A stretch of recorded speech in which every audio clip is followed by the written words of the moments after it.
Bismillahirrahmanirrahim. Assalamualaikum warahmatullahi wabarakatuh. Alhamdulillahirabbil alamin.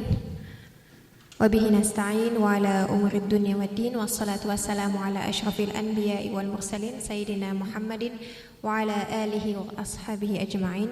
Amma ba'du. Qala Allah Ta'ala fil Qur'anil Karim, a'udzu billahi minasy syaithanir rajim. Wastaghfiru rabbakum thumma tubu ilaihi inna rabbi rahim.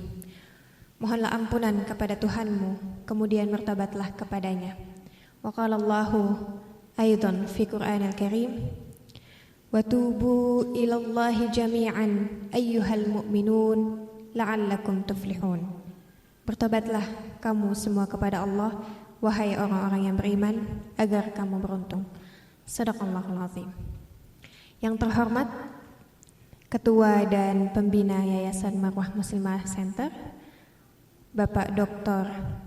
Mahdian Nur Nasution, SPBS, dan Ibu Dr. Sri Wahyuni, SPKFR, yang pada hari ini belum berkesempatan hadir ya di tengah kita. Yang terhormat Ibu Ustazah Erika Suryani Dewi, yang juga pada hari ini belum berkesempatan hadir karena sedang melakukan ibadah haji. Mari kita doakan agar hajinya mabrur dan semoga kita bisa menyusul ya melaksanakan ibadah umrah maupun haji. Amin ya rabbal alamin. Yang terhormat juga seluruh pengurus dan kontributor serta yang terhormat juga seluruh pengurus dan kontributor Yayasan Muslimah Center yang tidak dapat saya sebutkan satu persatu namanya, namun tidak mengurangi rasa hormat saya. Juga para akhwat yang hadir pada hari ini, semoga Allah merahmati dan meridhoi kita semua. Amin. Segala puji dan syukur mari kita panjatkan kepada Allah Subhanahu wa taala yang telah memberikan kita nikmat iman dan Islam, sehingga kita bisa kembali berkumpul pada kajian rutin Riyadhus Shalihin, Kitab Nuzhatul Muttaqin, yang insyaallah akan dibawakan oleh Ustazah Dr. Randa Herlini Amran MA. Salawat serta salam mari kita haturkan kepada Rasulullah Sallallahu Alaihi Wasallam beserta pengikutnya hingga yaumul qiyamah. Semoga kita mendapatkan syafaat beliau di hari akhirat. Amin. Perkenalkan yang belum pernah berjumpa dengan saya Aisyah Salahuddin, biasa membawakan MC ya pada acara ataupun kajian Marwah Muslimah Center. Insyaallah pada hari ini kita akan memulai kajian sebentar lagi. Sebelum itu marilah kita sama-sama membacakan lafaz al-basmalah. Bismillahirrahmanirrahim. Mari kita lanjut dengan membaca surat Al-Fatihah atau pembukaan sebelum kita mulai. Mari kita niatkan di dalam hati kita agar surat ini menjadi berkah maupun menjadikan doa bagi orang-orang yang terlebih dahulu telah dipanggil oleh Allah Subhanahu wa taala, dan juga wabil khusus bagi kita yang masih diberikan kesehatan, semoga Allah melimpahkan nikmat iman dan Islam kepada kita dan menjadikan kita manusia yang bermanfaat. Amin. Ala hadhihi niyyah wa kulli niyatin shalihah. Al-Fatihah. A'udzu billahi minasyaitonir rajim. Bismillahirrahmanirrahim. Alhamdulillahirabbil alamin, arrahmanir rahim, maliki yaumiddin. Iyyaka na'budu wa iyyaka nasta'in. Ihdinas siratal mustaqim.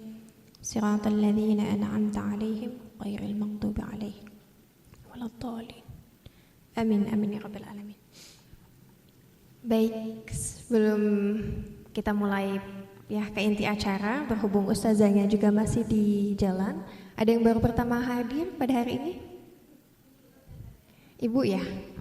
Kayaknya baru ada wajah-wajah baru di sini ya, Masya Allah. Dari mana? Lamina atau Damar? Dari Damar ya? Lamina, Masya Allah. Tadi kesininya naik apa? Naik mobil ya? Bareng-bareng. Kalau ibu yang di belakang namanya siapa kalau boleh tahu? Iya, Ibu Reni.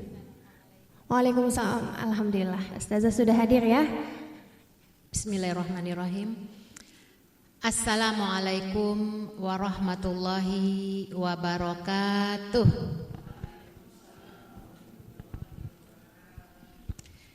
Alhamdulillahilladzi allafa baina qulubina fa asbahna bi ni'mati ikhwana. Ya Rabbana lakal hamdu bil iman, ya Rabbana lakal hamdu bil Islam, ya Rabbana lakal hamdu bil Quran, lakal hamdu bil mali wal ahli wal mu'afah, lakal hamdu bi kulli ni'matin an'amta biha alaina. Allahumma salli wa sallim wa barik ala sayyidina Muhammadin wa ala alihi wa ashabi ajmain wa ba'du. Allahumma inna nas'aluka ridhoka wal jannah wa na'udzubika min sakhatika wan nar. Apa kabar semua? Alhamdulillah, luar biasa. Allahu Akbar. Biar semangat. Ibu-ibu, adik-adik semua. Kita ada yang belum bersama kita di bab 1-nya Riyadhus Shalihin? Ada yang belum? Banyak ya? Baik, berarti kita mengingatkan kembali ya, luruskan niat. Kita tajdidun niyah, memperbaharui niat. Kita niat hadir ke sini untuk apa ya? Karena Allah. Yang kedua, mengikuti sunnah Rasul karena disuruh menuntut ilmu. 3,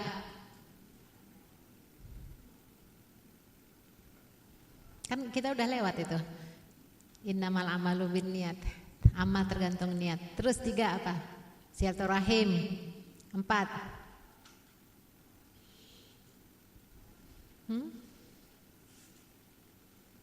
apa ya? Minta kepada Allah, kita niatkan keberkahan waktu, supaya waktu kita berkah, hari-hari kita penuh makna. Masya Allah. Hanya berapa jam aja, gak banyak kan? Tapi insya Allah kalau kita niatkan karena Allah itu penuh dengan keberkahan. Berkah itu membawa kebaikan bagi kehidupan kita. Terus apa lagi? Kita niatkan semua langkah kaki kita itu dari rumah itu mengangkat derajat kita dan menghapus dosa kita. Masya Allah. Tinggal banyak-banyak niat aja. Karena orang-orang Islam yang orang-orang mukmin itu yang cerdas adalah yang pandai memanage niat. Karena niat itu akan menentukan hasil dari amalnya.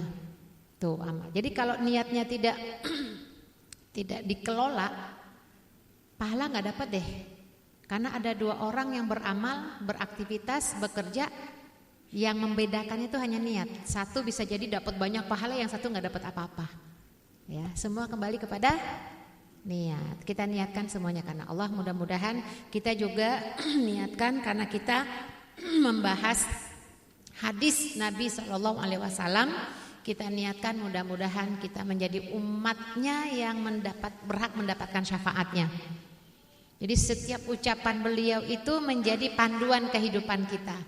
Kita niatkan kepada Allah, mudah-mudahan Allah berikan rasa cinta di hati kita. Karena cinta itu adalah rezeki yang nanti Allah berikan kepada siapa yang dikehendakinya. Mudah-mudahan kita diberikan rezeki cinta Nabi kita insyaallah alaihissalam, dan kita menjadi umat yang dicintainya. Sudah ada yang punya buku? Sudah? Ada yang belum? Yang punya buku ada berapa orang ya? 1, 2, 2, Masya Allah. Kita lihat di bab 2 ya, tentang taubat. Taubat ya. Jadi para ulama menyebutkan bahwa taubat dari segala dosa itu adalah suatu keharusan. Jika kemaksiatan yang dilakukan tidak berkaitan dengan hak sesama manusia, syarat taubat itu ada 3. Jadi maksudnya kalau kita memiliki dosa terhadap Allah, syarat taubat dari dosa kita itu ada 3. Dosa kepada Allah itu apa aja sih? Banyak banget. Kewajiban yang tidak kita jalankan, larangan yang kita kerjakan, itu dosa loh. Banyak banget tuh, kalau didetailkan tuh banyak banget. Mungkin kalau dihitung-hitung dari pagi kita udah dosanya udah berapa tadi tuh ya? Apa tuh dosa kita kepada Allah? Ya bisa jadi, ya banyak ya. Misalnya dosa kepada Allah itu tidak mentaati perintahnya, Misalnya apa? Sholatnya itu di akhir waktu, bangunnya kesiangan karena semalam itu nonton. Waduh, emang dosa itu? Lah iya, bukankah sholat itu awalu ma yuhasabul abdu yaumal qiyamah, amalan pertama yang dihisab Allah di hari kiamat? Makanya Allah dalam hadisnya Rasulullah menyebutkan ahabul amal indallah as-sholah fi awqatiha. Amal yang dicintai Allah itu adalah sholat di awal waktu. Ini udah sholatnya kesiangan, gak khusyuk pula tuh. Masya Allah. Dosa kan? Iya. Nah, makanya kita disuruh taubat. Nah, syarat taubat itu ada 3 di sini. Kalau hanya hubungannya dengan Allah, perintahnya yang kita langgar, larangannya yang kita kerjakan. Tuh, itu hubungannya dengan Allah. Karena dosa itu ada 2. Dosa kepada Allah, dosa kepada manusia. Nah, kalau dosa kepada Allah ini, kalau kita bertaubat kepadanya, syarat taubat itu 3. Pertama, menghentikan kemaksiatan itu. Kita janji sama Allah, ya Allah, aku mau sholat di awal waktu, tepat waktunya ya. Mudah-mudahan bisa khusyuk, bantu aku ya Allah untuk bisa khusyuk. Nah tuh, kita diajarkan Nabi kan setelah sholat fardu doa, Allahumma a'inni ala dzikrika wa syukrika wa husni ibadatika. Ya Allah, bantu aku agar aku bisa ala dzikrika, mengingatmu. Artinya dzikrika itu mengingat Allah sesuai dengan apa yang telah diperintahkan Nabi. Kemudian bantu aku agar aku bisa mensyukuri nikmatmu. Bantu aku agar aku bisa menyempurnakan ibadahku padamu. Tuh. Jadi kalau hitung-hitung dari pagi kayaknya ada beberapa dosa yang tanpa kita sadari kepada Allah kita lakukan. Mengingkari takdir coba. Apa sih maksudnya mengingkari takdir? Enggak, saya mah beriman kepada takdir. Betul, takdir itu artinya apa? Segala sesuatu yang sudah ditentukan Allah. Apa iya tadi pagi? Mungkin karena ada masalah kali ya ketika ngaca gitu ya. Kok hidung saya pesek ya? Gitu ya. Ya, nasib hidung pesek. Coba hidungnya mancung. Wah, nasib dia jelek. Itu bukannya nyesali takdir, tanpa disadari loh. Berarti protes terhadap takdir Allah. Kok kulit hitam ya? Yang lain enak banget kulit putih. Coba deh diciptakan kulitnya putih tuh. Itu kan protes terhadap takdir. Atau misalnya gini, menyesali orang tua. Kenapa sih dapat orang tua kayak begini amat, cerewet. Coba orang tuanya kayak si itu tuh. Nah loh, itu proses terhadap takdir. Emang gak dosa? Dosa loh. Coba seandainya aku ini lahir dari seorang anak pejabat yang kaya raya, enak kali hidupnya. Tuh, emang itu tidak protes terhadap takdir? Dosa gak? Dosa loh. Kan Nabi mengatakan la taqulu law kana kadza wa kadza. Jangan kamu katakan seandainya ini akan terjadi ini, tapi katakanlah qaddarallahu wa ma syaa fa'ala. Katakanlah itu takdir Allah. Jadi enggak berdosa kalau kita katakan qaddarallahu wa ma syaa fa'ala. Senyum aja lihat hidung pesek ya. Lihat kulit hitam, lihat orang tua kayak gini, qaddarallahu wa ma syaa fa'ala. Udah, insyaallah enggak dosa. Tapi kalau kita bicara coba seandainya, coba orang tuaku bukan begini, coba suamiku yang kayak begitu, coba aku tuh begini, nggak boleh. Itu namanya protes terhadap takdir. Itu aja udah dosa kepada Allah. Maka kita disuruh tobat. Pertama, menghentikan kemaksiatan itu, jangan pernah lagi protes terhadap takdir ya.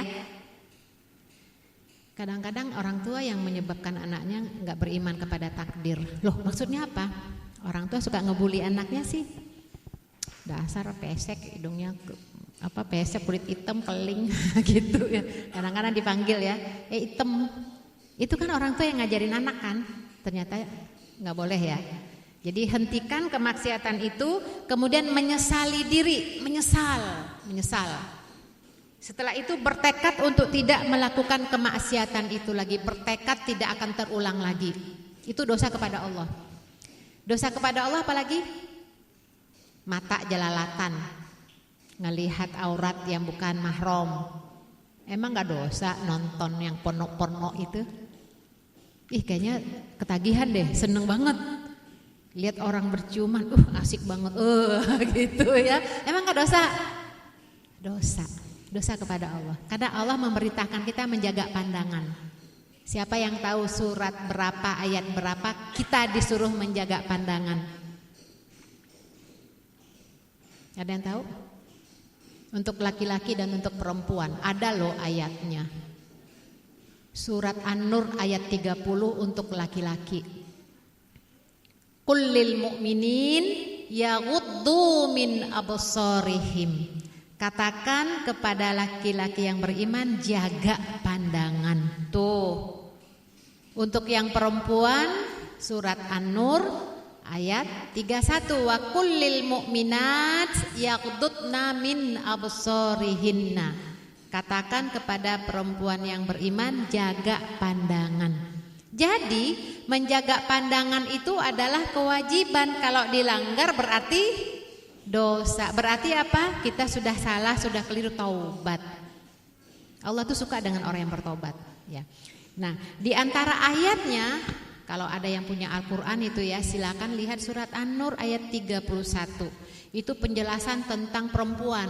Jaga pandangan, jagalah kemaluan, turunkan kerudung ke dada, boleh memperlihatkan aurat kepada siapa-siapa. Tuh ada berapa orang? Kalau nggak salah 11 orang. Suami, bapak, anak, ponakan, itu semua disebutin rinci. Terakhir di ayatnya ditutup. Watubu ilallahi jami'an ayyuhal mu'minun la'allakum tuflihun. Ketemu nggak suratnya? Masya Allah, ini surat luar biasa. An-Nur ayat 31. Itu detail tuh ya, tentang bagaimana menjaga pandangan, kemudian menjaga kemaluan, kemudian menutup aurat, hanya boleh terlihat kepada siapapun gitu ya. Ada sebutkan suami, mertua, anak, kakak itu ya. Nah, ditutup dengan ayat watubu ilallahi jami'ah. Taubatlah kalian semuanya wahai orang-orang yang beriman. La'allakum tuflihun, supaya kalian itu berhasil, sukses, beruntung. Maka memang kita diperintahkan untuk bertaubat dari semua dosa dan kesalahan kita, yang besar, yang kecil, yang tampak, yang tidak tampak, yang zahir, yang batin, sengaja atau tidak sengaja. Karena tidak ada manusia yang tidak berdosa. Pernah dengar nggak? Ada seorang sahabat, hanya gara-gara pandangannya sampai tobatnya sampai 40 hari lamanya dia bertobat. Jadi ada seorang sahabat, ketika dia lewat ya, pulang ke rumah, dulu di masa Nabi masih sederhana ya kehidupan, hammamnya, toiletnya itu nggak di rumah, di luar. Makanya kan disuruh orang-orang itu kalau mandi itu pakai kain basahan. Kan suka ada yang nanya, emang kita kalau mandi harus pakai basahan ya? Kenapa sih, kan nggak ada yang ngelihat? Ya dulu di masa Nabi memang harus, karena mandinya di luar, paling ditutup pakai kain, pakai apalah gitu ya. Ya kan nggak kayak kita sekarang, hammamnya bener-bener terkunci ya, cicak aja nggak bisa masuk ya. Dulu itu di luar. Jadi ketika ada kamar mandi hammam di luar ya, itu mungkin pakai apa ya, pakai kain-kain apa buat nutup gitu. Ternyata ada angin kencang. Angin tiba-tiba ya terus bertiup, itu membuka kamar mandi hammam itu, ternyata ada seorang gadis sedang mandi telanjang. Masya Allah. Ini sahabat ini ada yang menyebutkan namanya Hanzalah ya, lagi jalan ngelihat tercemar ya Allah, astagfirullahaladzim, langsung istighfar itu. Sahabat ini istighfar, astagfirullahaladzim ya Allah. Kan biasa ya, kalau melihat sesuatu yang aurat itu tuh susah menghilangkannya. Makanya jaga pandangan. Jadi pandangan pertama tuh laka, ya keduanya alaika, gak boleh yang kedua. Maka udah ngelihat, ih ganteng, cakep ya, subhanallah. Tapi gak boleh lagi ngelihat, ih ganteng banget, gak boleh. Apalagi ditatap, ih opa ini cakep banget. Apalagi sampai itu nggak boleh ya. Nah ini masalahnya adalah pengendalian ya. Itu tergantung keimanan. Jadi sahabatnya ngelihat terpaku, terpana. Jadi pandangannya nggak bisa balik karena lama gitu ya. Baru sadar, astagfirullahaladzim. Tapi kan sudah terbayang-bayang, tubuh mulus, ya Allah gitu ya. Langsung dia istighfar. Astagfirullahaladzim ya Allah, mataku udah tercemar, ternoda ya Allah, istighfar dia taubatan nasuha. Dia pergi ke bukit ya, ke gurun, nangis saja dia, ya Allah, mataku kok melihat begitu ya Allah, ampuni aku. Nah ini sahabat ini bertobat di situ nangis, padahal hanya ngelihat begitu aja. Nah Rasulullah SAW merasa kehilangan, karena Rasul tahu ya, sahabat-sahabatnya yang biasa sholat berjamaah tahu mana pemuda itu, Hanzalah itu. Nggak tahu ya Rasulullah kemana, udah nggak ada. Selama 40 hari nggak ada, dia nggak ikut berjamaah. Coba cari. Dicari-cari nggak taunya ada di gurun. Dalam keadaan posisi sujud menangis, ya Allah ya. Terus ketika itu Rasul menanyaimu. Akhirnya dia kedatang kepada Rasulullah ya. Nah ini artinya Allah ampuni, Masya Allah. Padahal cuma ngelihat begitu doang. Apalagi yang sudah lebih dari itu, berzina. Na'udzubillah min dzalik. Tapi Allah Maha Pengampun dan Maha Penyayang. Allah tuh Maha Pengampun kepada hambanya. Itu dosa kepada Allah kan, bukan kepada manusia. Hanya butuh 3 itu. Hentikan kemaksiatan. Jadi jaga mata, menyesali perbuatannya dan kemudian bertekad untuk tidak mengulangi maksiatnya. Cuman itu 3. Tapi kalau dosanya terhadap manusia tambah 1 lagi. Nah, jadi dalam kitab ini Riyadhus Shalihin ini menjelaskan kalau terhadap manusia dosanya itu adalah haknya itu yang kita ambil. Nah itu perlu minta ridho orang tersebut. Jadi kalau dosa hanya kepada Allah, sebesar apapun dosa kita, innallaha ghafurur rahim, Allah Maha Pengampun Maha Penyayang. Ya. Dosa kita kadang-kadang ya, dosa yang di sisi Allah itu kecil dianggap manusia itu dosa besar. Atau sebaliknya, di sisi Allah itu adalah dosa besar dianggap di sisi manusia kecil. Contoh, misalnya ya, kalau ulama menjelaskan, pernah disampaikan nggak di sini antara dosa zina dan ghibah. Makanya ketika ada hak orang yang kita langgar, itu tobat itu akan diterima Allah kalau orang itu meridhoi. Makanya kalau ada hak orang yang belum kita kembalikan, ada orang mungkin kita fitnah, kita caci, kita maki, kita gibahi, minta ridhonya. Di sini dijelaskan di sini ya. Setiap orang yang kalau berupa harta benda dia harus mengembalikan kepada pemiliknya. Kalau dia menuduh orang berbuat zina, dia harus dihukum. Sekarang nggak ada hukum qazaf. Hukum qazaf itu orang yang menuduh perbuatan zina itu 80 kali cambuk ya. Jadi misalnya kalau dalam Islam itu kan hukum zina itu kalau ada 4 saksi ya. Kalau ini hanya 3, nggak ada saksi yang keempat, tapi dia udah nuduh. Ini yang 3 ini nggak sampai 4 itu dikenakan sanksi 80 kali cambuk. Nah, sekarang kita nggak bahas hukum qazaf. Betapa banyak kita udah nuduh orang tuh kayaknya berzina tuh anak zina. Padahal nggak ada saksi, nggak ada bukti, cuma ngelihat aja kayaknya tuh udah berzina. Astagfirullahaladzim, itu besar loh dosanya. Ya, tanpa disadari. Kan betapa banyak ya tuh orang pergaulannya bebas banget, jangan-jangan kayak gitu, astagfirullahaladzim ya. Nah ini yang kayak begini dosanya besar loh. Dosa terhadap manusia itu besar karena apa? Karena nunggu ridho orang itu dulu. Makanya tadi dikatakan di sisi Allah itu dosa kecil, dianggap manusia dosa besar kayak zina. Zina itu kan seorang yang melakukan perbuatan zina kan dia dosa kepada Allah kan, nggak ada kaitannya dengan orang lain. Ya. Ketika dia taubat sebesar apapun dosa yang dilakukan oleh hamba Allah, Allah tuh Ghafurur Rahim. Nah kadang-kadang orang yang berzina tuh udah taubat ya, walaupun barangkali pernah keliru ya sampai hamil di luar nikah misalkan ya. Terus dia menikah ya, terus kemudian orang tahu tuh anak pertamanya anak zina gitu kan, suka gitu orang-orang ya. Padahal dia sudah taubat nasuha, tapi orang-orang masih nganggapnya apa? Anak zina. Nah itu namanya apa tuh? Menggibahi, dan itu besar loh dosanya. Lebih besar dosa orang yang bergibah itu daripada orang yang melakukan perbuatan zina tersebut. Itu urusan dia dengan Allah. Berzina itu kan dia melanggar larangan Allah, la taqrabuz zina. Dia lakukan, kemudian dia tobat kepada Allah, Allah terima tobatnya. Kita yang nggak ada apa-apanya ngomongin itu anak zina, tahu nggak tuh? Ngomongin, semua orang jadi tahu gara-gara kita. Astagfirullahaladzim. Ini dosa yang kita anggap kecil ternyata di sisi Allah besar. Nah seperti itu. Jadi tambah 1 lagi tuh kalau kita kaitannya dengan manusia, minta ridhonya, minta maafnya. Itulah sebabnya Rasulullah sebelum meninggal mengumpulkan seluruh sahabat. Barangkali di antara kalian ada yang haknya yang masih ada padaku, ya minta daripada nanti aku menghadap Allah kemudian mempertanggungjawabkan, aku nggak bisa lagi mencari kalian. Makanya sebelum meninggal jangan ada dosa di antara kita. Masya Allah ya. Banyak banget tuh dosa. Maka ditambah harus minta maaf ya. Harus Jadi di sini jika berupa ghibah, menggunjing orang lain, ia harus meminta maaf kepada orang tersebut kalau orang itu tahu. Ya, hati-hati nih dalam pergaulan. Kadang-kadang pihak ketiga tuh yang bikin bencana. Tahu nggak kamu? Itu ibu itu tuh ngomongin kamu loh. Hati-hati nih. Jadi kadang-kadang kita taunya dari orang lain.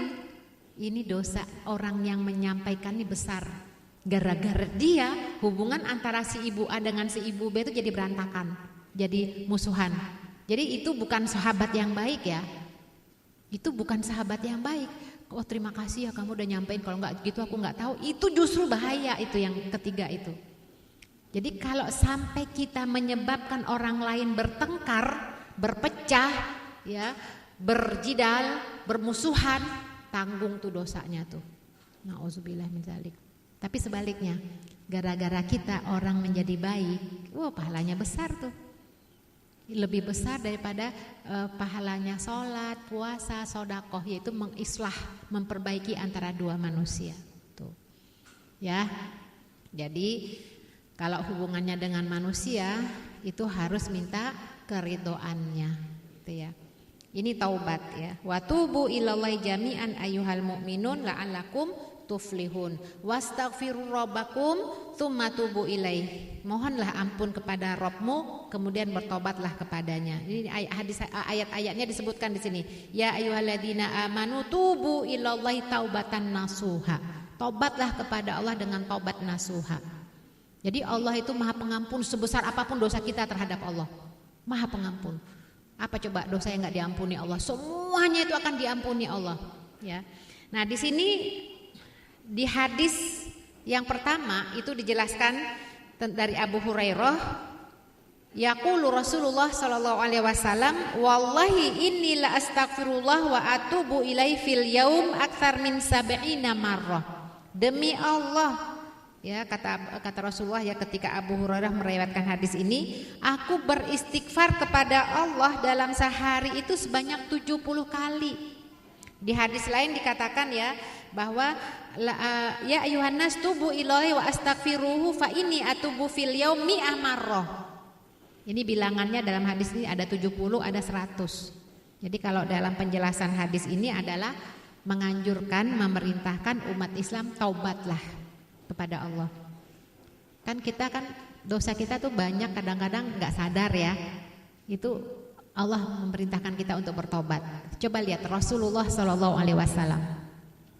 Beliau maksum, terhindar dari kesalahan, dosanya sudah diampuni, orang terpilih, wah luar biasa ya, masya Allah ya, tazkiyatun nafas sebanyak luar biasa amal solehnya, kebaikannya.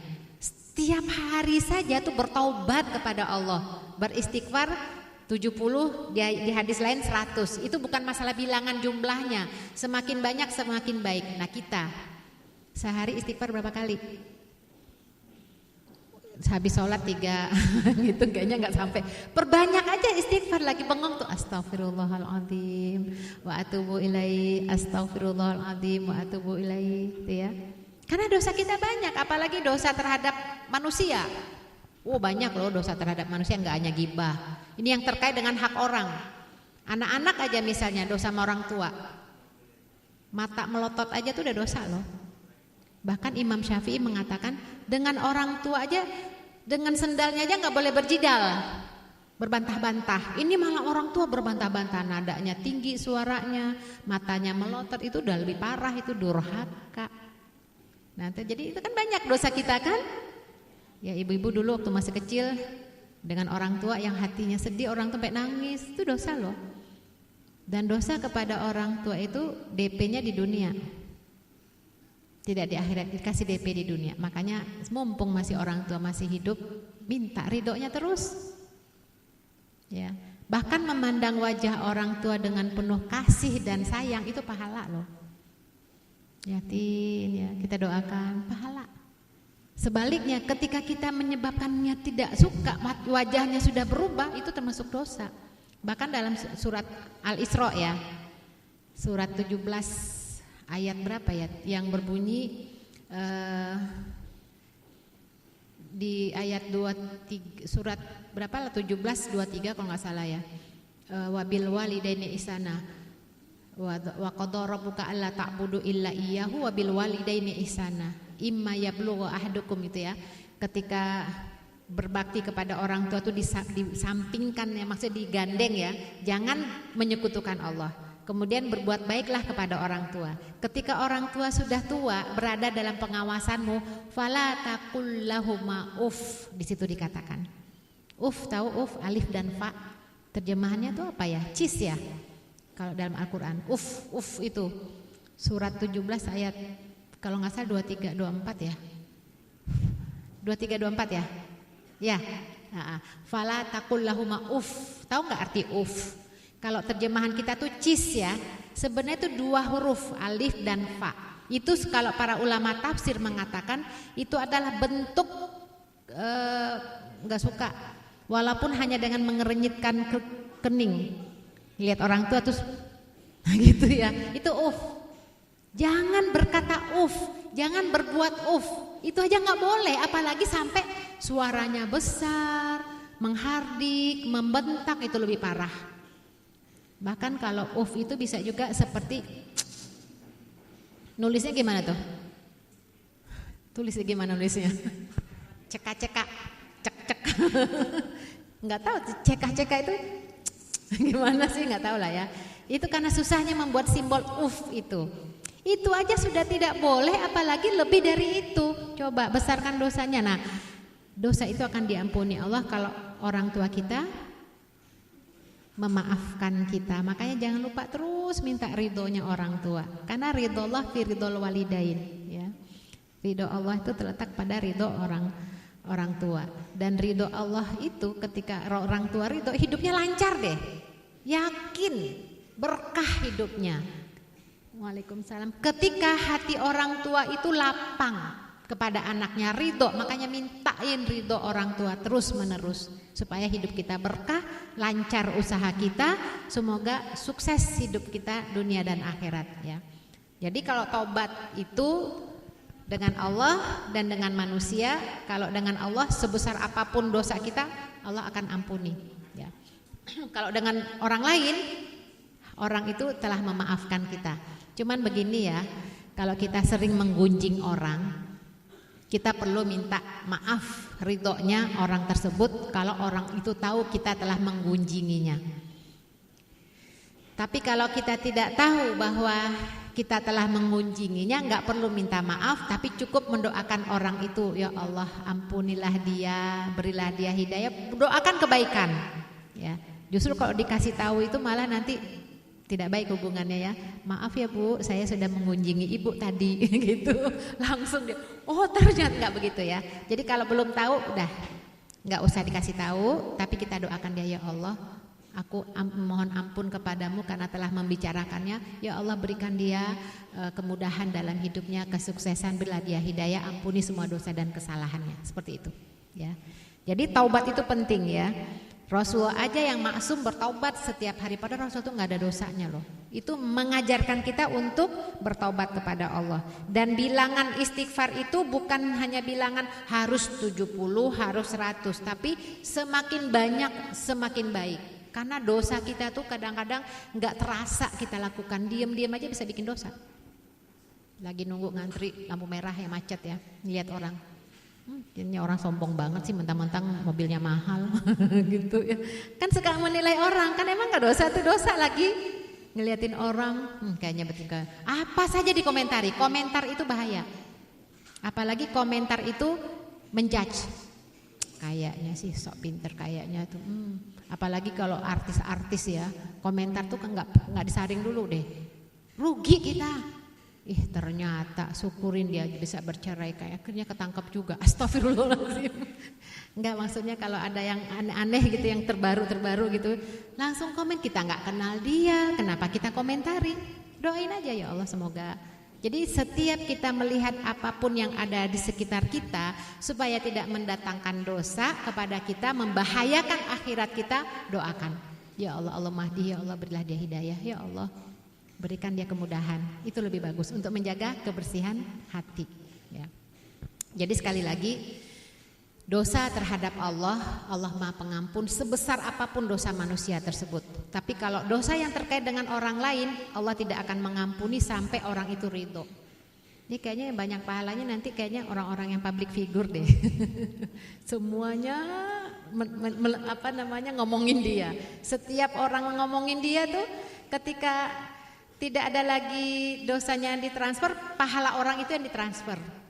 Makanya jangan sampai rugi kita. Ketika kita di yaumil akhir nanti, di yaumil hisab, kita nggak punya catatan amal baik kita. Karena sudah kita berikan kepada orang lain. Jadi ada orang ya dalam riwayat itu bingung dia. Ketika yaumul hisab, kok banyak ya pahala buatku? Ya banyak sekali gitu. Perasaan aku nggak soleh-soleh amat, biasa-biasa aja gitu ya. Yang wajib-wajib baik, tapi kok banyak sekali nih kiriman pahala. Ya, kalau kita bilang barang gitu ya, kalau kita analogikan berkontainer-kontainer barang banyak banget buatku nih. Ya Allah, dari mana ya? Ketika ditanya, itu adalah kiriman untukmu karena engkau telah dizolimi oleh temanmu, telah digibahi, telah difitnah, telah dizolimi. Nah, itu kiriman dari dia untukmu. Jadi sekali lagi kalau kita di dunia merasa sedih, dizolimi orang, dihina orang, diomongin orang, dijelek-jelekin orang, ya sabar, tenang aja, pahala dia nanti untuk kita. Makanya boleh pesan nggak? Gibahin aku ya, boleh nggak? Boleh nggak pesan gitu? Gibahin aku ya, nggak boleh ya. Makanya jangan kecil hati kalau kita tuh digibahin orang, diomongin orang, dikata-katain orang, dizolim orang. Sabar, insya Allah pahalanya tuh ngalir ke kita. Ya, nah itulah nantinya orang-orang yang ngomongin orang itu merugikan dirinya sendiri. Ya. Bahkan orang-orang yang merasa alim ya banyak ibadahnya, zakatnya, infak, sodakoh, qiyamul lailnya, bingung nanti. Kok aku nggak punya amalan yang mana? Kan banyak amalanku ya Allah, catatan amalku banyak. Aku dulu begini.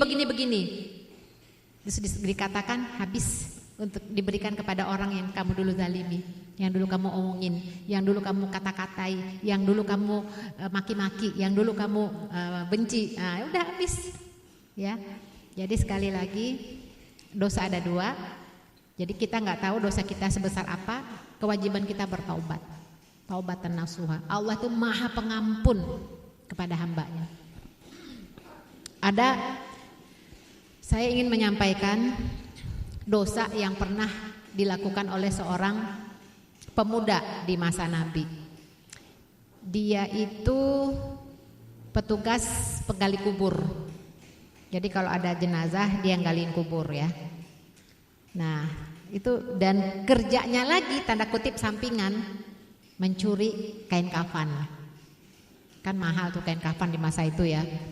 Jadi dia yang menggali kubur, dia memasukkan mayat ke dalam kubur, dia incer kalau ada yang bagus nih, ya, dia ambil dia jual. Wah berarti dia maling ya. Nah, satu dosanya maling. Nah suatu saat ketika ada yang meninggal, kemudian dia masukkan ke dalam kubur, dia lihat, bagus nih, kain kafannya, nanti akan diambil ntar kalau orang-orang udah pada pulang sore-sore tuh mau ngambil, mau nyuri ya. Dia gali lagi pada waktu sore ya, dia gali kuburan tersebut, dia ambil kain kafannya, ternyata yang meninggal tuh perempuan, masih gadis, cantik. Mulus, ya Allah. Setan goda. Diapain itu? Diperkosa. Mayat diperkosa. Ya Allah. Nah setelah dia baru saja dia buka, dia mau ini terus langsung mayat itu mengatakan, celakalah engkau. Kau buat aku dalam keadaan berhadas besar di hadapan Allah. Ngomong coba. Masya Allah. Kebayang gak mayat ngomong? Takut ya. Dia juga takut. Ketika dia mendengar mayat itu marah, dia langsung kabur, takut dia, ya Allah. Kan ini kan memang suatu kekuasaan Allah itu akan berlaku bagi siapapun ya. Dia takut, dia lari, dia nangis, ketakutan banget. Baru kali ini tuh mayat tuh ngomong, Masya Allah. Celakalah engkau. Ternyata itu memang orang yang meninggal itu, gadis yang meninggal itu gadis yang solihah, hafal Quran. Masya Allah, yang namanya juga musibah ya. Nah itu celakalah engkau menyebabkan aku menghadap Allah dalam keadaan berhadas besar. Oh nangis dia, akhirnya dia nangis dia nama taubat. Terus kemudian dia datang kepada Rasulullah. Ya Rasulullah, apakah ada pintu taubat bagiku? Dosaku besar ya Rasulullah, ya besar dosaku. Apa dosamu? Besar, aku nggak bisa mengungkapkannya, besar ya Rasulullah. Allah Maha Pengampun, kata Nabi. Apakah Allah mengampuni dosaku yang sangat besar itu? Akhirnya ditanya, barulah jawab pemuda itu, ya Rasulullah, aku itu pencuri. Kemudian suatu saat aku mencuri kain kafan itu, ternyata yang meninggal perempuan, aku perkosa dia. Ya Rasulullah, adakah pintu taubat bagiku? Rasulullah mendengar yang namanya mayat diperkosa gitu, astagfirullah gitu, buang muka ya, nggak ada maaf bagimu gitu ya. Langsung itu lari, orang tuh nangis, dia pergi ke guru nangis, bertobat kepada Allah, bersujud, pokoknya luar biasa ya, apa namanya rasa penyesalannya. Nah, kemudian malaikat Jibril datang kepada Nabi, ya Muhammad, siapakah yang menciptakan, Allah atau engkau? Allah lah penciptaku. Siapakah yang mengampuni dosa hambanya, Allah atau engkau? Allah Maha Pengampun dosa hambanya. Kenapa engkau katakan kepada pemuda tadi tidak ampun baginya? Langsung Rasulullah, astagfirullah. Yang namanya saking ininya gitu ya, saking besarnya dosa itu menjijikkan gitu. Ya, yang namanya juga manusia, panggil. Rasul mengatakan kepada panggil pemuda itu, Allah telah mengampuni dosanya. Nah, maksudnya di sini adalah sebesar apapun dosa yang dilakukan oleh seorang hamba, Allah Maha Pengampun, Maha Penyayang. Tapi itu dosa terhadap Allah. Ya, mungkin dulu kita sudah banyak melakukan dosa ya, yang puasanya nggak full, tuh ya. Kemudian yang sholatnya mungkin belum sempurna, kadang-kadang komplit, kadang-kadang enggak gitu ya. Kewajiban-kewajiban kepada Allah yang belum kita tunaikan, insya Allah Allah Maha Pengampun lagi Maha Penyayang. Dengan syarat tadi ya, menyesali, ini ada 3 syarat itu ya.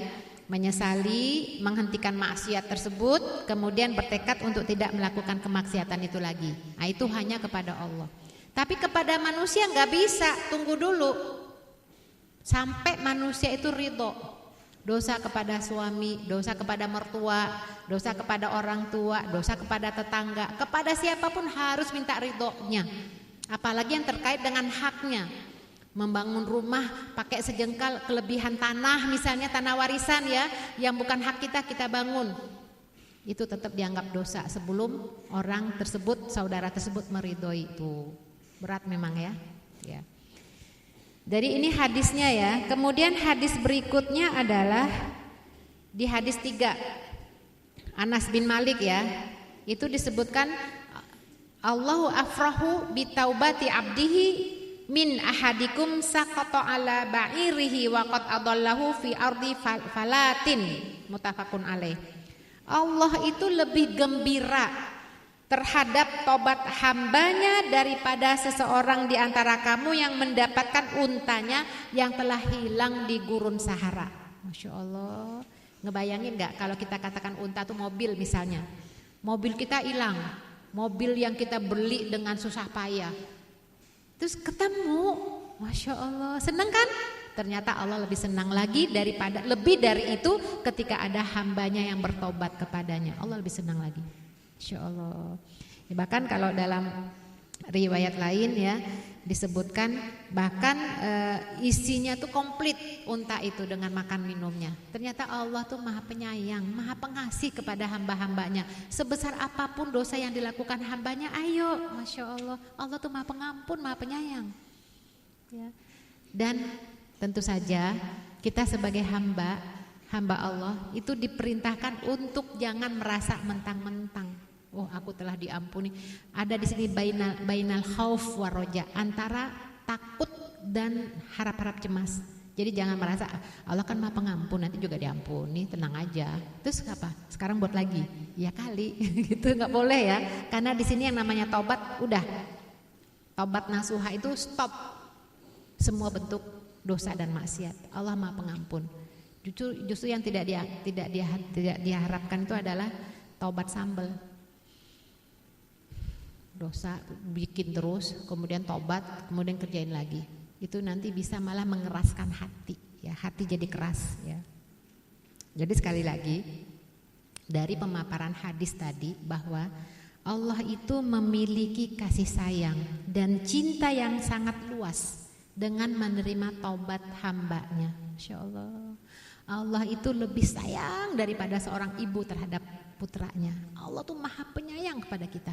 Masya Allah, sebesar apapun dosa yang kita lakukan, ketika kita hadir menyerahkan diri kepadanya, bersujud di hadapannya di saat-saat malam, Allah ampuni. Masya Allah. Ya, bahkan bisa jadi seorang itu diselamatkan oleh bulu matanya. Pernah dengar kan? Bulu mata taubat.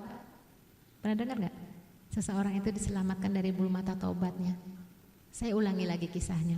Ketika seorang hamba itu, kita nanti kan menghadap Allah ya, meminta pertanggungjawaban dari apa yang telah kita lakukan di dunia. Bersaksi tangannya, aku dipakai untuk ini ya Allah, pegang-pegang gitu ya, nyuri gitu ya, semuanya ya. Kaki juga bersaksi, kalau begitu layak bagimu untuk masuk ke nerakanya. Air mata, bulu matanya, ya Allah tunggu, aku pernah dibasahi oleh air mata taubatnya sebelum dia meninggal. Orang ini telah bertobat ya Allah. Nah, dengan kesaksian bulu mata ini menyebabkan orang itu terselamatkan dari api neraka. Jadi semuanya, Allah tuh maha pengampun, maha penyayang. Allahnya manusia itu, Allah pemilik alam semesta itu bukanlah Allah yang garang. Tidak, Allah tuh maha pengampun, maha pengasih, maha penyayang. Sebesar apapun dosa kita tuh Allah akan ampuni. Ya, maka yang tidak dibenarkan adalah hamba yang merasa lebih sombong daripada Allah. Kiber itu kan adalah sifat Allah ya. Tapi ketika manusia memiliki berkesombongan itu Allah tidak akan suka. Ya. Ada lagi kisah misalnya gini ya. Saya kayaknya pernah cerita di sini ya.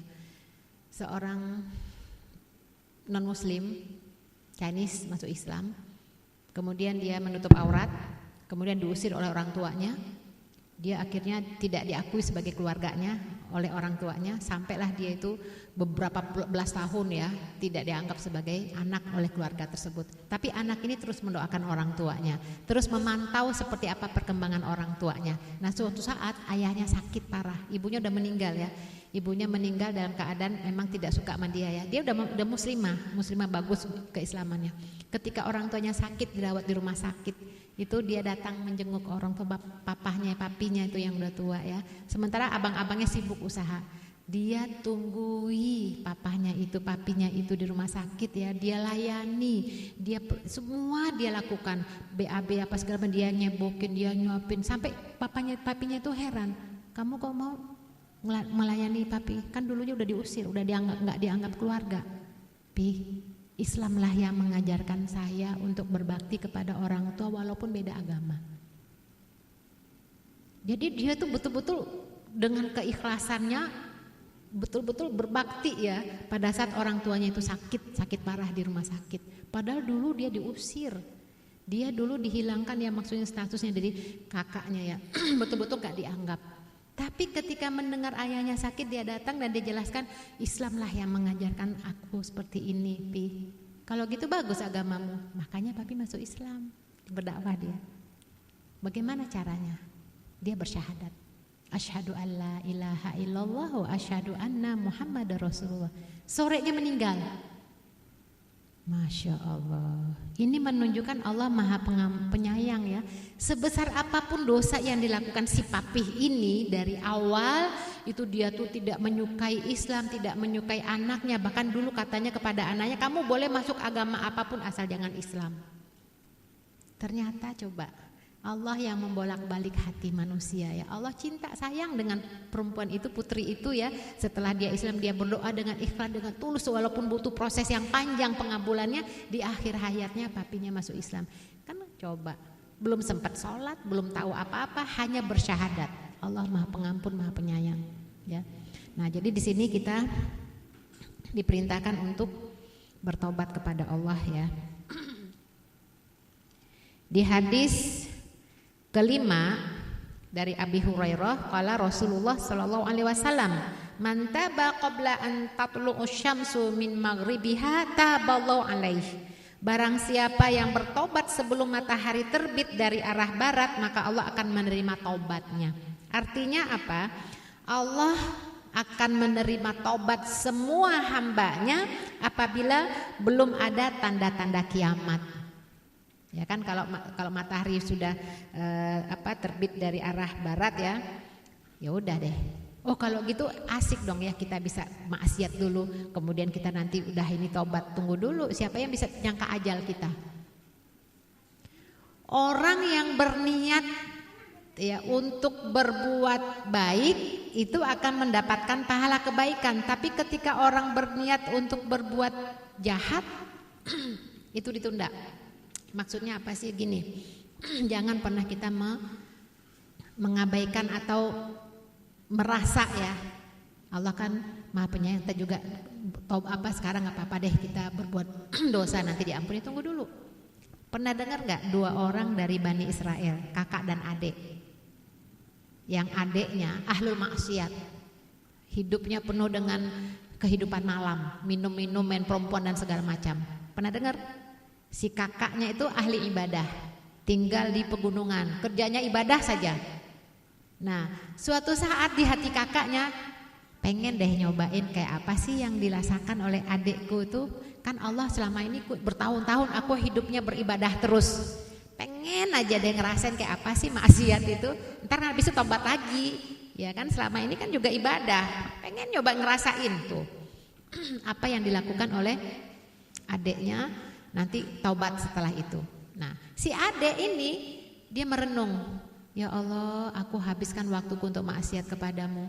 Betapa indahnya nasib kakakku yang beribadah hanya kepadamu ya Allah. Aku mau taubat ya Allah.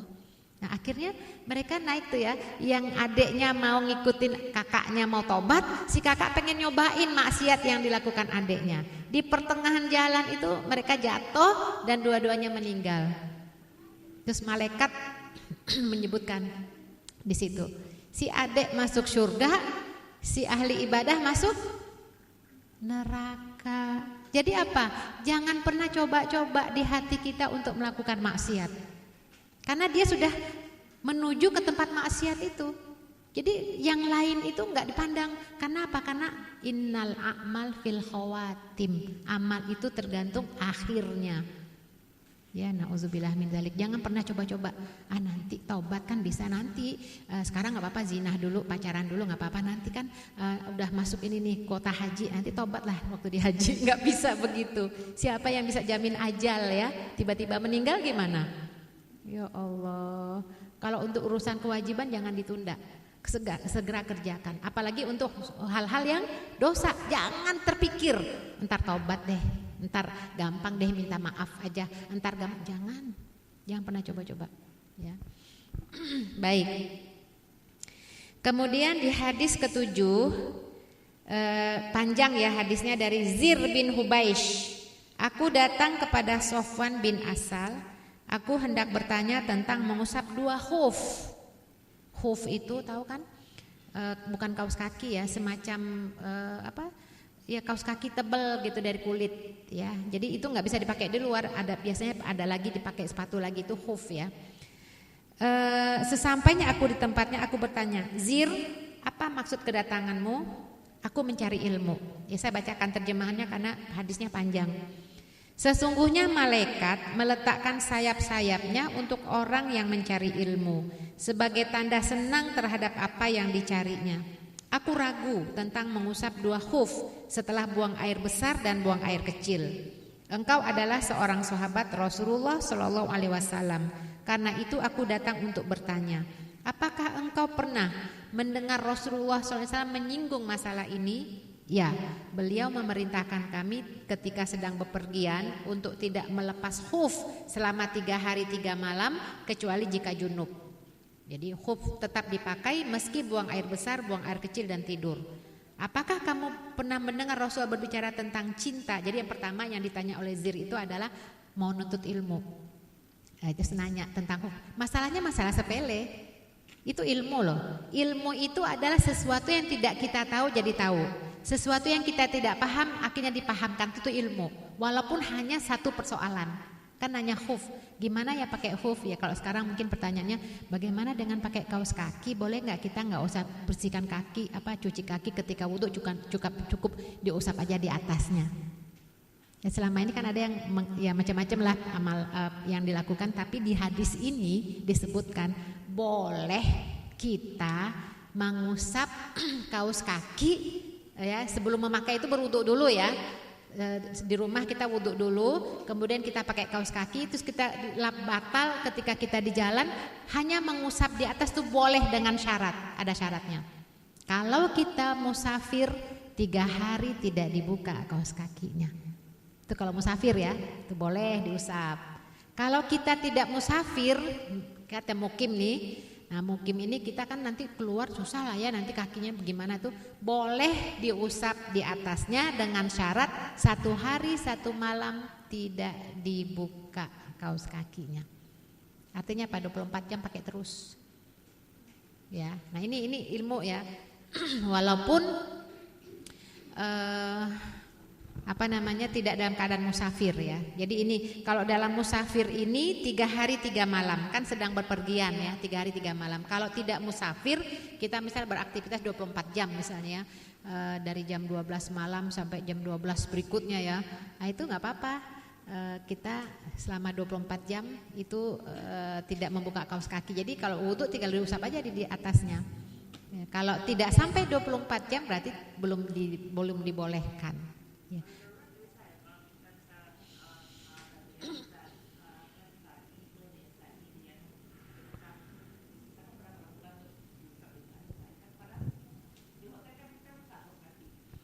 Kalau di menurut hadis ini itu belum memenuhi syarat.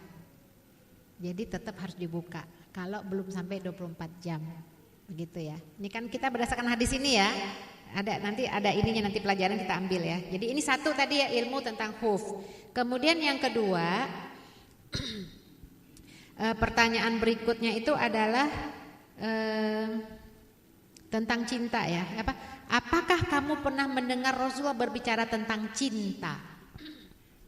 Kemudian ya, suatu hari kami bersama Rasul dalam suatu perjalanan. Tiba-tiba ada seorang Arab Badui memanggilnya dengan suara keras, "Hai Muhammad." Padahal kan nggak boleh ya kalau Rasul itu dipanggil dengan suara keras. Tapi ini orang Arab Badui. Orang Arab Badui itu orang kampung. Orang kampung itu kan biasa ngomong teriak-teriak. Kemudian Rasulullah menjawab dengan suara yang mirip orang Badui itu. Katanya apa? Ta'al gitu ya. Jadi dia keras ta'al. Jadi menyamakanlah gitu. Aku berkata kepada Badui itu, "Hus, rendahkan suara kamu, nggak boleh ngomong keras-keras sama Rasulullah gitu ya. Kamu tuh di hadapan Nabi nggak boleh tuh kayak gitu ya, dinasihatin, nggak boleh ngomong gitu sama Rasulullah. Kalau ngomong sama Rasulullah suaranya harus dipelankan, nggak boleh keras-keras." Kemudian orang Arab Badui itu menjawab, "Wallahi demi Allah, aku tidak akan merendahkan suaraku." Waduh. Terus dia berkata, "Seseorang mencintai suatu kaum tapi tidak berjumpa dengan mereka." Nah, Nabi mengatakan pada hari kiamat seseorang bersama orang yang dicintai. Jadi maksudnya apa? Maksudnya di sini bahwa orang yang tidak bertemu Rasulullah ya, tapi dia mencintai Rasulullah itu akan bersama-samanya nanti di surga. Jadi siapapun orang yang kita cintai nanti kita akan bersama-sama dengannya di surga. Ya. Jadi kalau anak-anak sekarang senang dengan artis ya, nggak apa-apa di neraka ntar ketemu gitu ya. Belum pernah ngerasain neraka dia ya. Nah jadi seorang almar'u ma'aman ahbab, seseorang bersama orang yang dia cintai. Makanya mudah-mudahan termasuk niat kita, doa kita ya ibu-ibu ya, teman-teman adik-adik, ketika ikut pengajian, ketika kita menghadiri pengajian apalagi yang terkait dengan Riyadhus Shalihin, ini semua tentang hadis-hadis Nabi. Jangan lupa pasang niat doa sama Allah, ya Allah, karuniakan kepadaku rasa cinta kepada Nabimu sallallahu alaihi wasallam. Ya. Dengan kita mendengarkan hadis ini, mudah-mudahan tersambung dengan Nabi kita dan mudah-mudahan kita bersamanya nanti dengan Nabi kita di surga. Tak henti-hentinya Nabi berbicara kepada kami sehingga beliau menyebutkan pintu dari barat yang lebarnya sama dengan jarak perjalanan seorang pengendara selama 40 atau 70 tahun. Ya. Pintu tersebut berada di arah Syam. Allah menciptakannya pada hari Dia menciptakan langit dan bumi. Pintu tersebut terbuka untuk taubat dan tidak akan ditutup hingga matahari terbit dari arah barat. Jadi ini hadis panjang. Ya, Rasulullah banyak menjelaskan hal-hal yang dimuat di hadis ini hanya sedikit. Pertama tentang khuf, kedua tentang cinta ya. Kemudian tentang apa lagi? Ya tentang itu ya. Nah sekarang kita lihat pelajaran hadisnya. Kalau ibu-ibu ada bukunya di sini ada pelajaran hadis. 1. Anjuran kepada setiap muslim untuk menuntut ilmu dan hendaknya bertanya tentang ajaran agama yang belum diketahuinya kepada ulama. Itu menuntut apapun dalam kehidupan kita tanya, jangan sok tahu. Ya. Allah Maha Pengampun ini ya, yaudah deh gitu ya. Misalnya ada yang bajunya tuh ketat gitu tangannya gitu ya. Mau susah gitu ya dikeatasin. Yang pertama yang jelas kenapa sih bikin baju sempit-sempit gitu. Kan kita pilihan, pakai pakaian itu kan pilihan ya. Kenapa milih yang sempit? Jadi susah gitu ya. Ini bukan darurat lagi. Ya ini kan pilihan, hidup itu kan pilihan. Ya kalau kita tahu kewajiban kita sebagai muslimah ya sesuaikan dong. Akhirnya alasannya enggak apa-apa kali ya, cuman di ini aja diusap aja. Kan ada yang begitu. Diusap aja tangannya tuh. Jadi enggak dibasahi, padahal kan tangan tuh kan harus dibasuh. Jadi sok tahu gitu. Gitu. Nah, baru setelah itu nanya.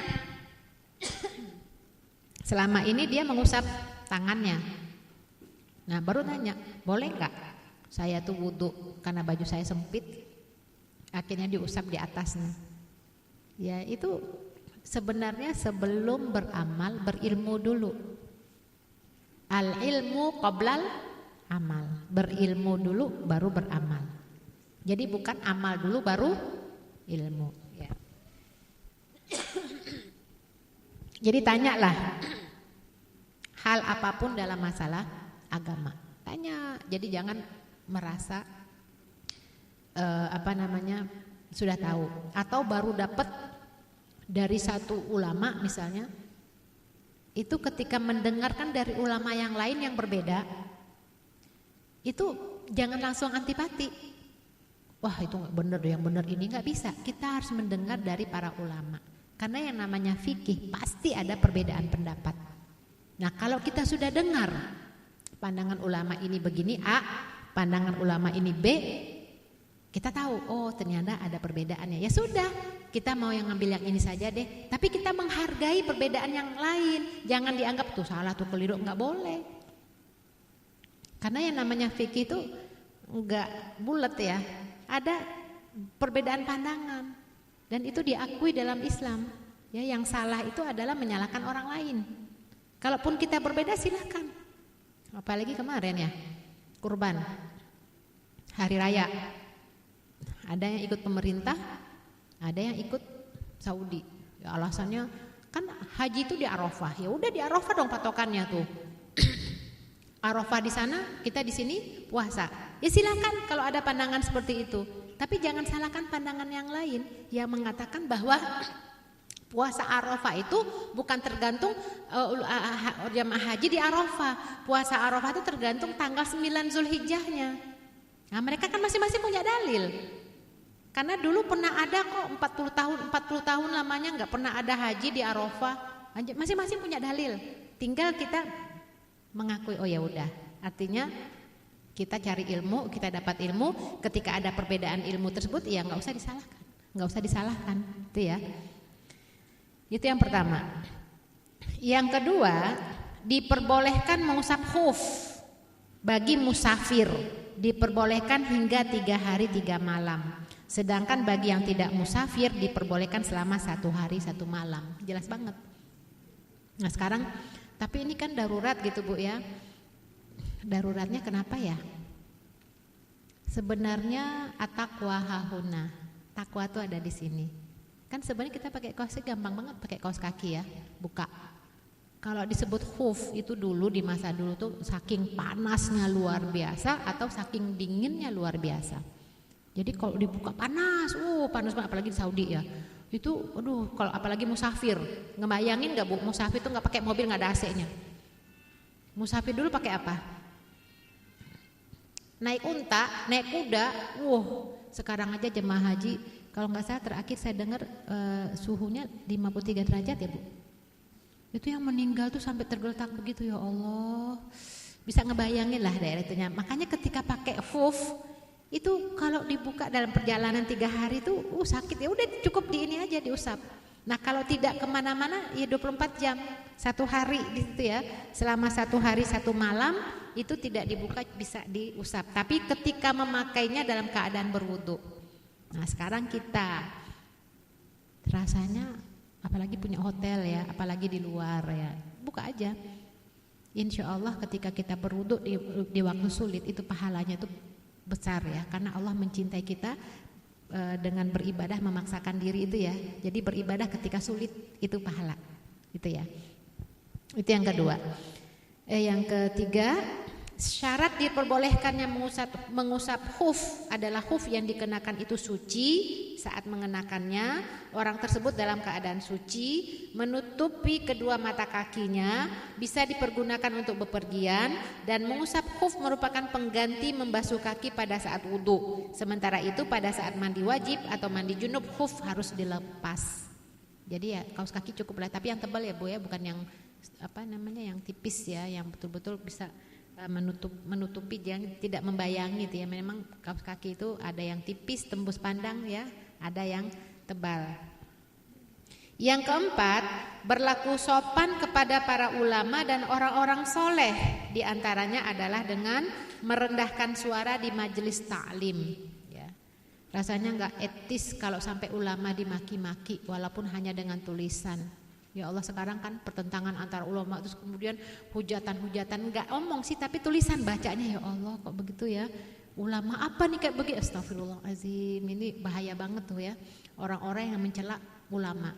Padahal kita tahu ya Ibu ya, Imam Syafi'i itu sangat menghargai orang yang telah memberikannya ilmu, walaupun ilmu itu tidak, ya kita bilang biasa-biasa aja. Kemarin pernah saya sampaikan ya Imam Syafi'i, tahu ya, pernah sampaikan yang diajarkan. Jadi ketika dia memperlakukan seorang syekh orang tua, hormat banget, cium tangannya, pokoknya hormat banget ya bapak tua. Terus muridnya nanya, ya syekh siapa dia gitu ya. Terus dijawab, inilah yang dulu memberikanku ilmu ketika aku masih kecil. Waktu itu aku penasaran pengen nanya, itu waktu kecil saya nggak tahu bagaimana mengetahui anjing yang balik. Karena pada sampaikan di sini ya, anjing balik itu kalau kakinya yang di belakang diangkat sebelah gitu. Nah itu kalau tahu balik itu yang kalau dia kencing kakinya diangkat sebelah belakang gitu ya. Cuman begitu doang, nggak ada apa-apanya kalau menurut kita ya, tapi itu adalah ilmu. Nah jadi perlakuannya sangat menghargai. Nah apalagi sekarang kita lihat seorang ulama yang ilmunya tuh masya Allah luar biasa, kok gampang ya dimaki-maki ya, dihina-hina, dicela-cela. Nauzubillah min dzalik. Nggak boleh yang seperti itu. Mengajarkan tata krama dan sopan santun kepada orang yang belum mengerti tata krama dan sopan santun.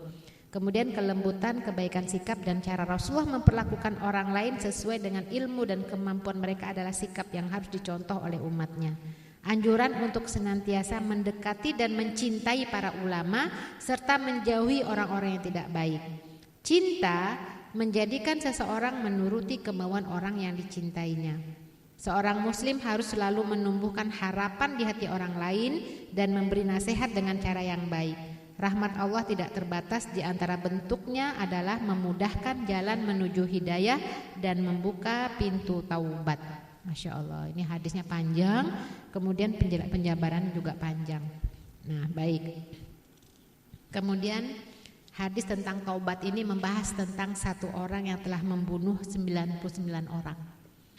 Ya Allah, pembunuh. Ketika 99 orang dia bunuh, banyak banget ya, 99 orang loh. Nah ketika dia ingin taubat, datang kepada seorang ulama, apakah masih ada pintu taubat bagiku? Kenapa? Karena aku telah membunuh 99 orang. Banyak banget ya 99, satu aja udah dosanya besar. Ketika disebut 99, apa kata ulamanya? Enggak ada maaf bagimu. Dibunuh pula tuh orang menjadi 100. Masya Allah. Ternyata orang ini masih terus berusaha untuk bertaubat. Ya, Allah itu menerima taubat. Apakah Allah itu menerima taubat? Karena telah membunuh jadi 100 ya. Ini di sini dia ada di hadis ke ini Bu ya, di hadis ke-8 ya. 8-20. Di sini kan disebutkan ya sampai dia membunuh 100 orang. Kemudian dia bertanya kepada orang yang punya ilmu lagi, saya sudah membunuh 100 orang. Apakah masih ada pintu tobat bagiku? Ulama itu menjawab, ada. Masya Allah. Rasanya kalau kita merasa berdosa kemudian ada yang memberikan harapan ya, positif ya, luar biasa. Kita senang sekali ya, ada. Terus kata orang itu, jangan tinggal di sini. Pergi jauh ke sana. Di sana kalau kamu udah ke sana, Allah Maha menerima tobatmu. Beribadalah bersama mereka. Jadi artinya apa? Lingkungan. Lingkungan itu akan mempengaruhi keimanan kita. Ketika kita bergaul dengan lingkungan yang lupa Allah, banyak menghabiskan waktu yang tidak mengingatkan kita kepada Allah, akan terbawa. Tapi ketika lingkungan kita penuh dengan ibadah, mengingatkan kita, komunitasnya komunitas iman ya, itu akan membuat kita terbawa kepada keimanan ya. Nah, kemudian laki-laki itu pun berangkat. Jadi kamu ada pintu taubat, tapi kamu pergilah dari sini, pergi ke tempat sana. Jadi bergaulah dengan orang-orang di sana. Ada pintu taubat di sana. Nah, setelah itu orang tersebut di sini berangkat ya. Di tengah perjalanan dia meninggal dunia. Jadi belum sampai ke tempat yang tadi disuruh ulama, itu wafat, dia meninggal. Nah, kemudian malaikat, jadi malaikat rahmat dan malaikat azab itu berbeda pendapat.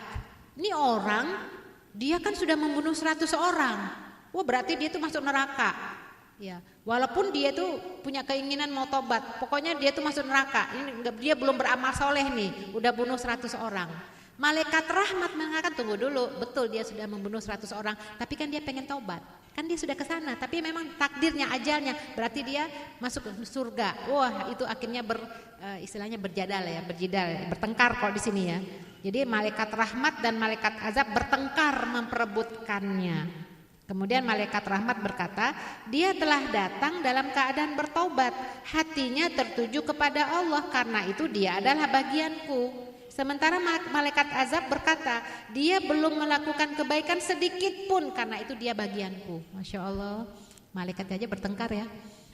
Ini mau masuk dia bagianku nih, azab, ini bagian rahmat. Masya Allah, luar biasa ya. Akhirnya diukurlah jarak dua tempat pemuda itu, laki-laki itu, kemanakah dia lebih dekat, maka laki-laki itu miliknya. Kemudian dua malaikat itu mengukur tanah tersebut. Setelah diketahui bahwa si pembunuh lebih dekat dengan tanah yang akan ditujunya, maka dia mendapatkan rahmat Allah, dia diampuni. Masya Allah, luar biasa ya. Jadi yang namanya keinginan itu jangan hanya pengen, tapi ada usaha. Kalau memang benar-benar taubat, ya jangan hanya taubat istighfar, tapi juga buktikan kalau kita sudah bertobat ya. Taubat ya, nggak mau durhaka lagi sama orang tua. Buktikan dong dengan cara apa ya? Jaga lisan, jaga perilaku. Itu bentuk taubat. Taubat teman saya nggak mau lagi durhaka sama suami. Ya udah buktikan, jangan lagi marah-marah dengan suami misalnya begitu ya. Itu contoh aja. Ya, saya rasa kita sebaiknya ini kali ya, ini masih ada beberapa panjang ya. Apa kita tanya jawab aja Bu ya? Boleh Ustazah? Jawab ya? Iya boleh. Saya ngebayangin gini loh, kita ngebahas hadis aja tuh, ya Allah luar biasa, gimana yang ngumpulin hadis ya. Itu hidupnya itu dipergunakan untuk mengumpulkan banyak hadis, makanya wajar kalau ulama dulu tuh gak nikah. Seperti Imam Bukhari itu nggak nikah, Imam Nawawi nggak. Jadi hidupnya tuh untuk ngumpulin hadis-hadis Nabi ya, Masya Allah. Ya, Jazakillah khair Ustazah atas syarah Riyadhus Shalihin yang sudah dipaparkan. Baik, kita masuk ke sesi tanya jawab. Akhwat, jika ada yang ingin bertanya silakan angkat tangan. Boleh nanya fikih, boleh. Ayo. Udah jelas semua sepertinya. Gimana nih Ustazah? Ayo. Oh ya boleh ya. Silakan sebutkan nama Ibu. Assalamualaikum Ustazah. Ini saya cuma mau agak cerita sedikit. Kami tuh saya punya sahabat. Jadi kami berlima waktu itu. Saya ini kanlah si A dan si B ini ada konflik. Konfliknya mungkin memang sangat berat sekali, sehingga si B ini dizolimi lah sama si A ini, Ustazah. Mungkin si A ini sudah bertaubat. Mungkin saya kurang paham karena dia menyesali perbuatannya. Tapi si B ini yang dizolimi ini dia sangat dendam sampai detik ini. Dia tidak memaafkan dan di setiap sholatnya dia mendoakan si A ini mendapatkan azab dunia dan akhirat gitu. Itu bagaimana nasib si A ini bagaimana Ustazah, dan si B ini bagaimana yang terjalin kan bisa Allah menjanjikan surga maksudnya, mendapatkan pahala nanti di akhirat. Bagaimana sedangkan dia itu di dalam setiap doa sholatnya itu dia selalu mendoakan si A ini dia harus mendapatkan azab. Saya tidak memaafkan, harus mendapatkan azab dunia dan akhirat. Itu bagaimana jadinya Ustazah? Itu aja, terima kasih. Assalamualaikum. Saya jadi teringat ada kasus juga seperti ini ya, tapi lebih konkret lagi kasusnya itu antara mantan suami dan istri ya. Jadi ketika suaminya itu selingkuh, terus kemudian dia lebih memilih selingkuhannya, sementara menyia-nyiakan istri dan anak-anaknya. Tuh ada kasusnya begitu ya, sama. Ya artinya modelnya terserah bentuknya seperti apa ya. Kemudian istrinya ini, mantan istrinya ini itu dendamnya luar biasa. Ya bisa ngebayangin kan? Kan kalau tadi contoh AB itu kayak apa sih begitu amat gitu ya. Artinya masih ngambang kok begitu amat sampai mendoakan ya. Kalau ini konkret ya contohnya ya, kasus ini ada terjadi. Punya anaknya 2, punya anak kedua. Jadi dia lebih memilih selingkuhannya dengan menyia-nyiakan anak dan istrinya. Tidak dinafkahi, pokoknya udah dianggap ya udah dihilangkan dari memori deh ya. Zolim banget zolim ya. Nah, kan namanya orang hidup itu pasti ada perubahan-perubahan ya. Artinya hati itu kan di tangan Allah. Yahdi mayyasha, Allah memberikan hidayah kepada orang yang dipilihnya. Si yang laki-laki ini dengan perjalanan waktu cukup ya namanya proses yang cukup panjang, setelah bertahun-tahun akhirnya dia ya namanya hidayah ya, komunitas pengajian, ingatlah dia masa lalunya. Ya Allah, aku tuh punya mantan istri yang aku sia-siakan, anak 2 gak dinafkahi. Itu kan zolim banget kan? Nah, model seperti ini kita contohkan ya. Walaupun dia bertaubat nasuha dari semua dosa dan khilafnya, itu Allah gak akan ampuni sebelum ikhlas dari anak dan istrinya. Kan banyak bertahun-tahun dia tidak menunaikan kewajibannya sebagai ya, kalau istri dengan suami ketika bercerai udah selesai kan? Tapi anak tidak ada kasih sayang, nafkah tidak, apalagi ada nafkah mut'ah ya. Mut'ah itu nafkah ketika masa iddah, itu dia nggak berikan, pokoknya menzolimi, itu Allah nggak akan ampuni sampai ada keikhlasan dari anak-anaknya. Nah, ya sekarang kan kita yang tadi pertanyaan bagaimana dengan yang si B itu ketika dia berdoa aku tidak akan ikhlaskan. Sekarang begini, memang kalau kacamata kita dunia orang mengatakan wajar aja karena dia itu sudah menyakiti. Tapi itu namanya dendam kan? Dendam. Nah orang yang seperti ini sayang aja ketika dia memelihara dendamnya itu nanti dia sulit akan mendapatkan balasan yang berlipat nanti di yaumil akhir. Kenapa? Karena ada 3 amal yang pahalanya tuh besar banget besar. Nggak bisa kehitung. Bigori hisab. Ada yang tahu 3 amal yang pahalanya besar bigori hisab, pokoknya besar banget, nggak bisa dianalogikan nih, saking besarnya. Ada yang tahu 3? Pertama, pahala apa? Memaafkan, sabar, dan satu lagi puasa. Pahala puasa itu besar itu ya, sabar itu juga, memaafkan. Memaafkan itu luar biasa deh. Jadi ketika nanti penghuni surga itu melihat ada istana di surga itu yang digambarkan dalam hadis itu seperti apa ya, indah banget, tembus pandang, pokoknya indah banget, menjulang tinggi gitu ya. Nggak bisa disamakan deh dengan di dunia ini rumah kayak apa ya, indah sekali. Ya Allah, itu untuk siapa ya? Pasti untuk para nabi, para orang solihin ya. Tidak. Jadi Allah mengatakan tidak. Itu adalah untuk orang-orang yang memaafkan saudaranya. Itulah balasannya. Wah, dia kira untuk para nabi, para siddiqin, syuhada. Ternyata enggak, untuk orang yang memaafkan kesalahan saudaranya. Nah, dia akan mendapatkannya itu dan gandenglah saudaranya itu untuk bisa masuk juga ke sana. Ya, nanti digandeng tuh bawa sama-sama. Kenapa?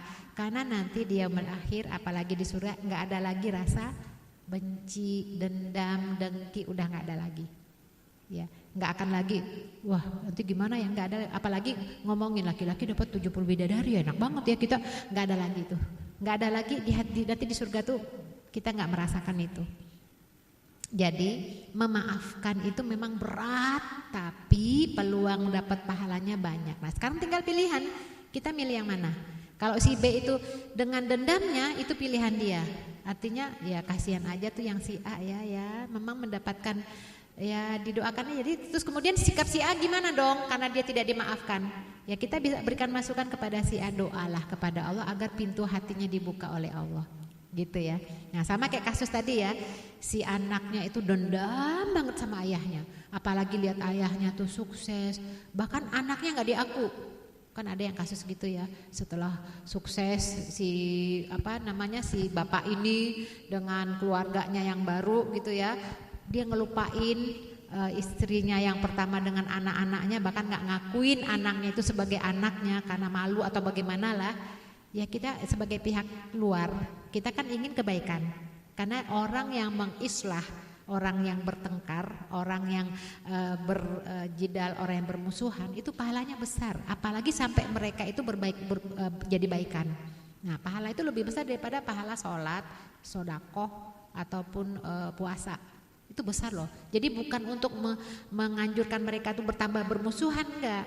Nah kita bisa berikan saran kepada si A tadi, doalah ya agar dibukakan pintu hatinya. Jadi kepada mantan suaminya tadi ya, ketika anaknya nggak mau memaafkan, bukalah, kan Allah, di tangan Allah itu kan hati manusia. Ya kan, makanya ya muqallibal qulub tsabbit qalbi ala dinik wa ta'atik, doa. Mudah-mudahan pintu hatinya terbuka. Doa terus. Nah, kemudian kepada yang si B, kepada tadi kalau contoh kasus rumah tangga tadi, kepada anak-anak ini maafkan, mudah-mudahan kebaikan, keberkahan, rahmat, kasih sayang Allah, kemudahan hidup itu akan didapatkan dengan memaafkan orang lain, dan itu pahalanya besar. Jadi kita hanya bisa menyampaikan, nggak bisa kita memaksa, ya. Jadi itu yang bisa kita lakukan. Ini kalau yang tadi konkret anaknya benci sama bapaknya tuh, ya Allah, udah kayak apa? Kita hanya sampaikan, walau bagaimanapun itu adalah ayahmu. Tapi ayah apaan kayak begitu? Ninggalin, ya sudahlah, kan kita hidup nggak hanya di dunia, masih ada, nanti serahkan aja sama Allah apa yang dia lakukan. Yang penting kita tuh ingin hidup tuh berkah, tenang, damai, jangan ada dendam. Kalau ada dendam itu hidup tuh nggak tenang gitu ya. Keberkahan tuh sulit kita dapatkan. Yang nanti masuk surga Allah tuh adalah yauma la yanfa'u mal wala banun illa man ata biqalbin salim, hatinya bersih. Jadi orang yang mudah mendapatkan cinta dan ridho Allah adalah orang yang membersihkan hatinya dari tidak suka, dendam, benci, ria dan segala macamnya. Itu kan memang berat, itu penyakit hati loh dendam itu. Dendam itu kan akan menyebabkan macam-macam. Akhirnya marah, akhirnya ngata-ngatain, akhirnya menggibahi, artinya macam-macam lah ya. Itu kan gak bagus ya. Nah, itulah yang bisa kita katakan ya. Mudah-mudahan semuanya diberikan kebersihan hati, insyaallah. Saya punya ini deh, punya kisah. Ya mudah-mudahan, saya hanya mendoakan si ibu ini mudah-mudahan diberikan keberkahan dan keistiqomahan. Ini kisah nih, nyata, kisah nyata. Jadi ibu ini dia udah punya anak 2. Dulunya waktu masih kecil bapaknya kawin lagi. ya. Ceritanya kayak dalam sinetron. Jadi si ibu ini cerita ke saya ya. Dia menceritakan itu untuk rasa syukurnya ya. Jadi dia cerita kisah hidupnya. Jadi pelajaran lah buat kita semua. Bapaknya kawin lagi dengan perempuan lain, menyia-nyiakan dia dan ibunya. Jadi ibu ini punya anak satu ya. Suaminya kawin lagi, menceraikan dia. Si ibu kawin lagi karena masih muda kan. Kawin dengan berondong gitu. Dapat anak 2. Yang ibu cerita ke saya ini disia-siakan. Jadi mungkin secara tidak langsung, tidak sadar ya, secara psikologis si ibu ini kan merasa ini bapakmu nih yang membuat ada kamu, menyia-nyiakan kamu. Jadi ada secara tidak sadar mengabaikan. Akhirnya si anak si ibu ini yang cerita ini tinggal sama neneknya. Ya, diasuh sama neneknya, dibesarkan di sekolahkan SD gitu ya. Pas SMP itu diminta sama ibunya tinggal bersamanya dengan adik-adik tirinya. Tapi dijadikan apa? Pembantu, kayak pembantu ya. Artinya apa? Dia yang masakin, dia nyuci, dia nyapu segala macam ya. Si anak ini merasa ya Allah aku ini, tapi dia tuh karena ditinggal dengan neneknya tuh memberikan nilai-nilai keislaman. Neneknya tuh bagus ya. Udah sabar dulu, kamu tuh sabarlah ini pokoknya udahlah. Dia tuh merasa ya Allah aku tuh nggak punya ayah sambungnya kayak begitu ibu. Jadi akhirnya sampai SMA tuh ya dia nggak tahan lagi, dia balik ke neneknya. Aku sama nenek aja. Nah neneknya kan kasihan ya, terus dengan neneknya sampai dia dikuliahkan sama neneknya. Ya, kuliah selesai tamat, ketemu pasangan jodohnya, nikah. Masya Allah. Ya ini cerita dia ini ketika anaknya udah SD dan SMP ya, dia cerita, saya ini takdir saya. Dan itu pada saat saya menikah tuh alhamdulillah saya bersyukur dapat suami yang sayang, yang secara ekonomi alhamdulillah mapan gitu ya. Itu sampai ibunya minta bantuan. Bantu tuh adekmu sekolahnya tuh. Jadi dia membantu adek tirinya tuh sekolahnya. Padahal dulu dia diperlakukan sebagai kayak babu ya, bu pembantu ya.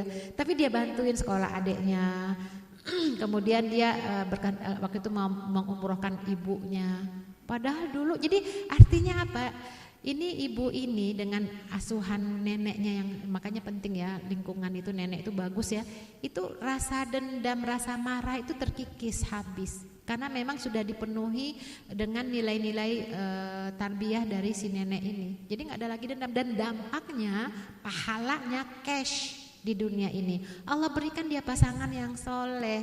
Itu anak-anaknya tuh menghafal Quran, Masya Allah. Artinya penderitaannya dulu itu Allah gantikan karena kesabaran. Makanya orang yang bersabar itu innallaha ma'as-sabirin, itu pahalanya tidak hanya di akhirat tapi di dunia diberikan DP-nya.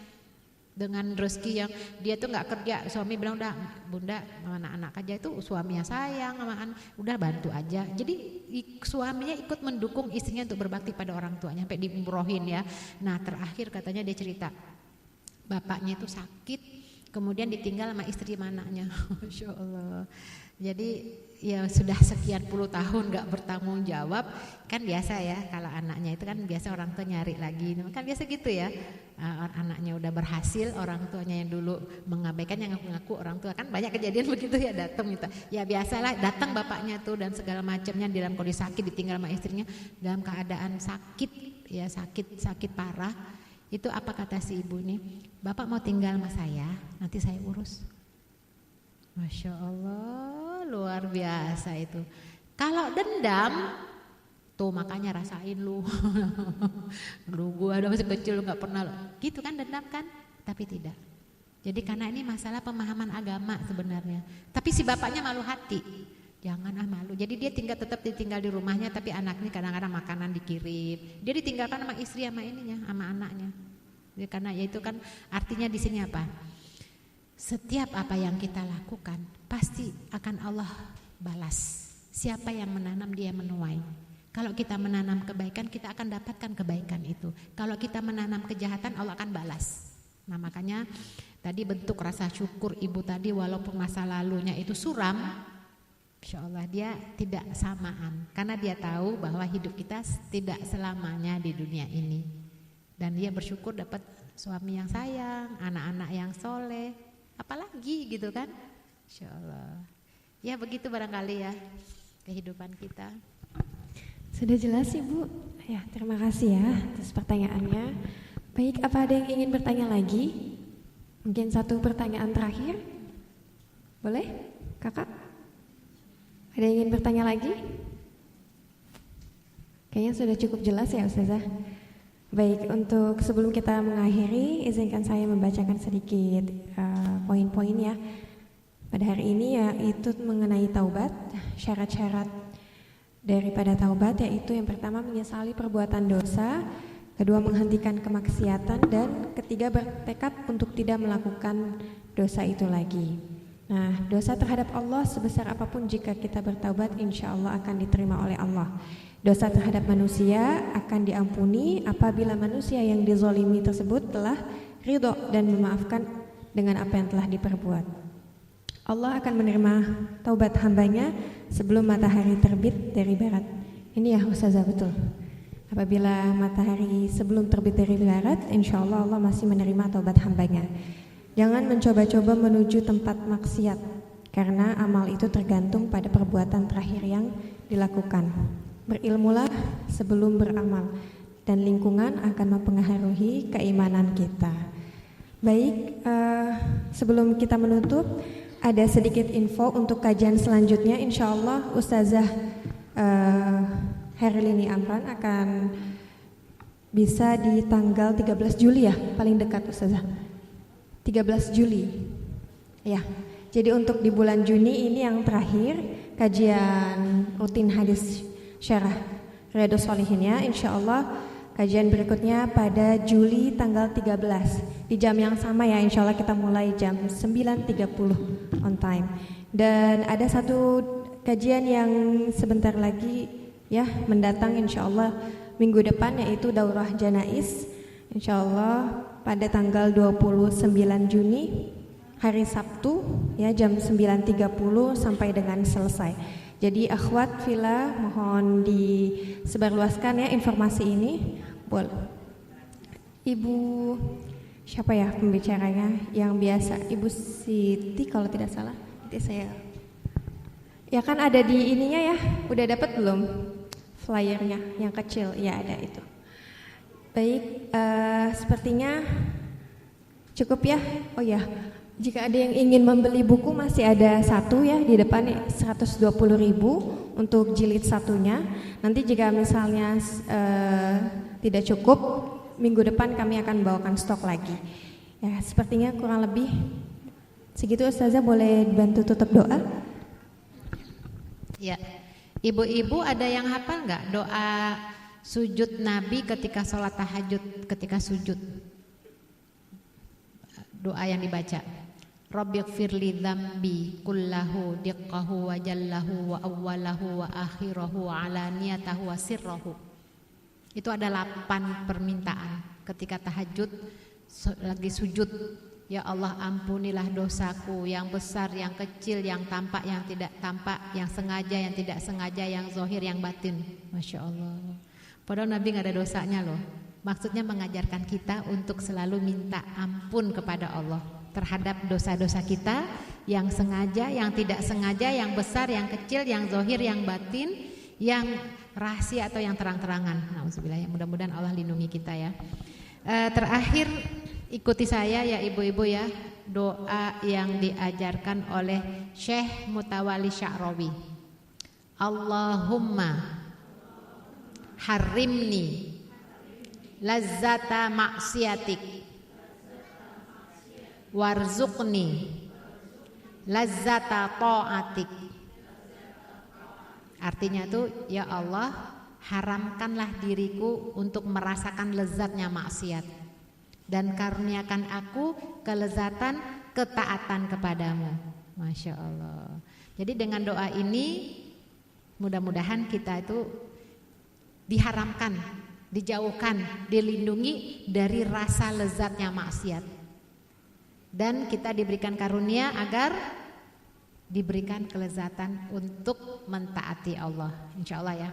Baik, kita istighfar ya. Astaghfirullahaladzim, astaghfirullahaladzim, astaghfirullahaladzim, alladzi la ilaha illa huwal hayyul qayyum wa atubu ilaih. Bismillahirrahmanirrahim. Alhamdulillahirabbil alamin hamdan yuwafi ni'amah wa yukafi mazidah. Ya Rabbana lakal hamdu wa lakal syukru wa lakal mulku kama yanbaghi li jalali wajhikal karimi wa azimi sultanik. Allahumma salli wa sallim wa barik ala sayyidina Muhammadin wa ala alihi wa ashabi ajmain. Allahumma ighfir lana wa liwalidina warhamhuma kama rabbayana shighara. Wali jami'il muslimina wal muslimat wal mu'minina wal mu'minat al ahya'i minhum wal amwat. Rabbana la tuzigh qulubana ba'da idh hadaitana wa hab lana min ladunka rahmah innaka antal wahhab. Allahumma ansur ikhwanana muslimina madlumina mustad'afina mujahidina murabitina fi Palestin. Allahumma ansurhum nasran aziza. Allahumma ahlikil kafarata wal musyrikin wal munafiqin. Allahumma ahlik jaishu Israel wa suhyuniyun wa mu'idahum biquwatika ya jabbar ya qahar. Allahumma syatit syamlahum wa farik jam'ahum wa zalzil aqdamahum. Allahumma haririr masjidil aqsa ila rayatul islam muslimin. Allahumma inna nas'aluka hubbaka wa hubba may yuhibbuka wa hubba kullu amalin yuqarribuna ila hubbik. Allahumma inna nas'aluka lisanan ratiban bidzikrik wa qalban mafhuman bisyukrik wa badanan hainan lainan bi ta'atik. Allahumma inna nas'aluka imanan kamila wa nas'aluka qalban khashi'a wa nas'aluka ilman nafi'a wa nas'aluka dinan qayyima wa nas'aluka al-afiyata min kulli baliyah wa nas'aluka tamamal ghina 'anil nas wa hab lana haqiqatal imani bik hatta la nakhafa wa la narju ghairaka wa la na'budu syai'an siwak waj'al yadaka mabsutatan alaina wa ala ahlina wa auladina wa man ma'ana bi rahmatik wa la takilna ila anfusina tarfata aini wa la aqalla min zalik ya ni'mal mujib. Ya Allah, ampunilah semua dosa-dosa yang pernah kami perbuat selama ini ya Allah. Ampuni kami karena ketidaktahuan kami. Ampuni kami karena keingkaran kami. Ampuni kami karena keingkaran kami, ketidaktahuan kami, kealpaan kami, keingkaran kami, semua kealpaan kami ampuni kami ya Allah.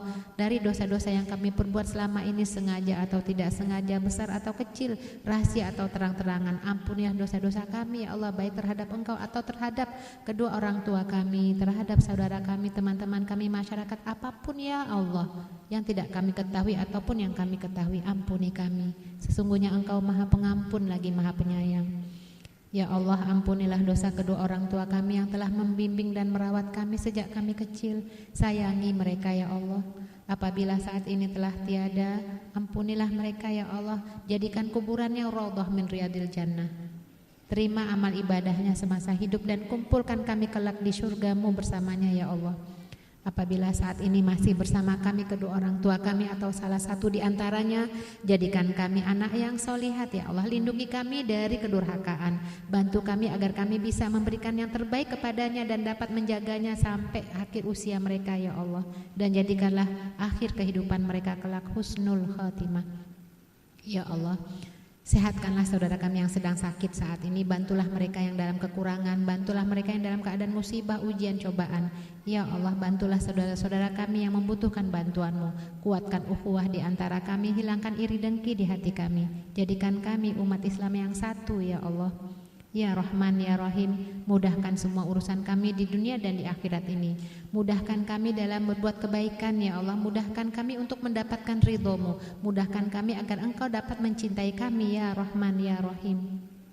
Bersihkan hati kami, sucikan jiwa kami, karuniakan kami keikhlasan, ikhlas dalam setiap ucapan, perilaku dan perbuatan kami. Jadikan kami hamba-Mu yang bersyukur ya Allah, mensyukuri semua nikmat karunia yang telah Engkau berikan. Jadikan kami hamba-Mu yang bersabar, sabar terhadap ujian, cobaan, musibah yang menimpa kami. Ya Allah, kami mohon cinta-Mu, cinta orang-orang yang mencintai-Mu, dan mencintai amalan yang dapat mendekatkan diri kami kepada cinta-Mu. Ya Allah, karuniakan kami kelezatan melihat wajah-Mu yang agung dan mulia. Ya Allah, karuniakan kami kerinduan untuk berjumpa dengan-Mu, dan jadikanlah hari kami yang terindah kelak adalah hari ketika kami berjumpa dengan-Mu. Allahumma arzuqna husnal khatimah biha ya Allah, bihusnil khatimah. Rabbana atina fid dunya hasanah wa fil akhirati hasanah wa qina adzabannar. Subhana rabbika rabbil izzati amma yasifun wa salamun alal mursalin walhamdulillahi rabbil alamin. Subhanakallahumma wa bihamdika asyhadu an la ilaha illa anta astaghfiruka wa atubu ilaik. Assalamualaikum warahmatullahi wabarakatuh.